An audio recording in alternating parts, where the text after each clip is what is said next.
Disney versus Dreamworks, a trend which is going around on social media since last few years. I don't know why, but various YouTubers and different individuals keeps comparing these studios in a very biased manner. Some claims that Disney is down, while others says Dreamworks is just a hit and try. Some even compares the Pixar movies with Dreamworks, which is totally out of my context. It's your host Aryan, and let's finish this fight once and for all. We'll be talking about the wokeness, the animation, story, the future, characters, and then we'll have our one final winner. As soon as we talk about it, many political and social propagandas comes in our mind. Now in these modern times, studios are also jumping on this trend to promote their very own manipulative propaganda, and Disney is doing the same in last few years. We have seen many beautiful movies from Disney, whether it is Tangled, Frozen, Moana or Encanto. But what really happened to them all of a sudden that made them to change the race, the color, the story in a very manipulative manner to create controversies regarding their live action and even in their animated movies? Now I am not like those who will just drag Lightyear into this, because guys, it belongs to Pixar, not Disney. But Disney has also suffered a major loss because of its Strange World, which did the exact same thing of promoting LGBTQ in the kids movie, which is very weird. And they knew that it might make a bad impact, so they avoided the marketing of it. But in the time of social media, nobody can escape safely after committing anything controversial, and hence they suffered a huge loss. Now are you thinking about Snow White? If yes, then you are right, because this upcoming live action movie is also replacing our whole freaking dwarfs from 7 magical creatures, where only one of them is actually gonna be a dwarf. So you decide whether you are gonna watch it or not. Anyways, Dreamworks on the other hand is playing a really safe and impressive game. They are not trying to create anything controversial, they are just focusing over improving their stories and animation. And Puss in Boots Last Wish is definitely the best example. To avoid any biased opinion, I'll also bring Ruby Gillman here, because it also got bombed at box office. But why? We'll discuss the reason later in the video, but the movie was not dealing with any controversial scene. It got bombed due to the bad marketing strategy, so it's fine. Now you decide in the terms of wokeness that which studio is dominating over the other, and according to me, we know the answer. My next criteria is gonna be the animation, characters and stories. Why? Well, because both of these studios are really perfect in developing their characters as well as the animation and stories.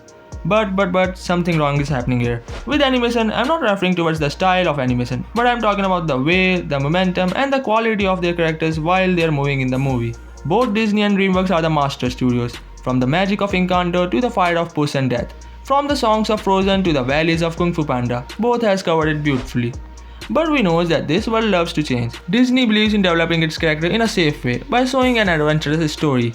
Usually, they don't believe in showing intense fights in the movies and their characters moves in a normal pace. But Dreamworks on the other hand is now moving forward with some intense and brutal fights. I am saying this on the basis of Puss in Boots The Last Wish, where we have seen how Puss was fighting for his life.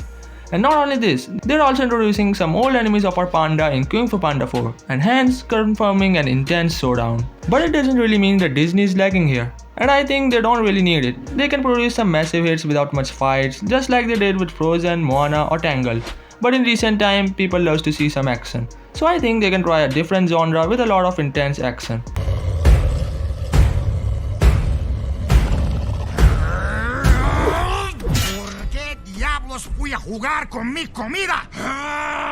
You're ruining this for me. They can shift the theme of their stories a bit and can try some action sequels. After all, their normal movies are not blowing up in theaters. Storyline is one of those issues which is keeping Disney a bit behind in recent years. So what's bad in trying something new? They can learn it from Dreamworks, and in the same manner, Dreamworks can also learn to introduce some classic songs in their movies, which will create a whole new and impressive vibes among fans. So you decide that who is leading whom in this criteria, because according to me, both are doing fine. They just need to shift their focus a bit. What are you doing here? Look, Dad, I just want to help. Ethan, we talked about this.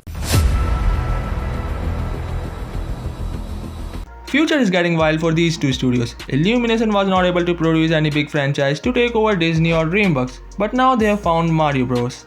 The Illumination is moving forward to create a whole new Nintendo cinematic universe where they will be developing more than 20 new gaming accurate movies. Please? Well, okay. Let's see what you're made of. So it's gonna give a tough challenge to both Disney and Dreamworks. Also, we are getting some side studios like Iron Circus, who is coming forward with Lackadaisy, which is again becoming a sensation on social media platforms. And yeah, how can we forget about Across the Spider-Verse universe, which has given Sony a chance to move forward with its very own animated universe. So the future of animation is really wild, and to stay alive in this competition, the studio has to bring something new, original and pure. Dreamworks is bringing back its proven franchise once again in the form of Kung Fu Panda 4 and Shrek 5.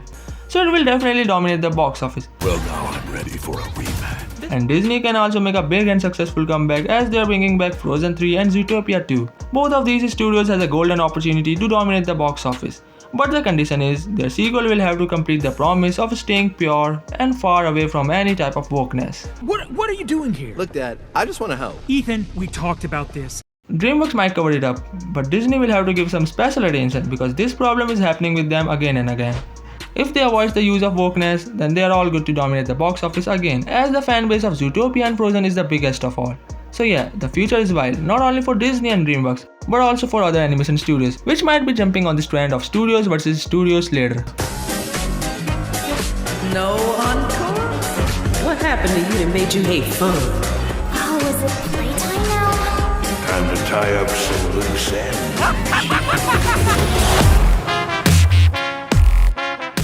According to me, yes, Dreamworks is doing well in recent time, but Disney can also dominate the world again.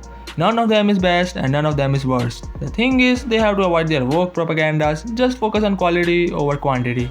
In short, Dreamworks is leading Disney, but the game is not over yet. This is just a beginning of a new cinematic universe of animated movies, where Disney and Dreamworks are the top contenders, followed by Pixar, Illumination, Sony or Iron Circus.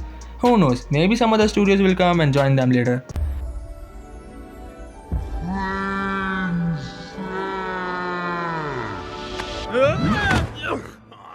Which side are you gonna land? Comment below and make sure to hit that subscribe button to stay up to date. By the way, I have a whole dedicated video about Snow White disaster and how it can end the whole era. Of an iconic Disney princess, I deserve to be paid for every hour that it is streamed.